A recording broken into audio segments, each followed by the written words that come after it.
I'm here in the mountains of Portland, my home parish in Jamaica. Woke up this morning, went for a run, ate a Julian mango, one of my favorites, the entire thing, except the seed. Then I threw the seed out here, and it may become a tree. Now I'm gonna head down to the beach. But I've been working hard all week. I was in Boston, Fort Lauderdale, all over the place. Here's my message to you.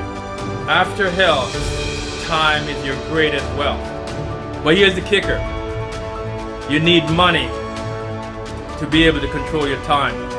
And so the way it works is, you put as much time in as you can today so that you can control your time later. Because the money you're gonna get is what you're gonna use to buy time by paying other people and also taking care of yourself. So buying time and having time is the second most important wealth. Look at that beautiful view over there. Buying time.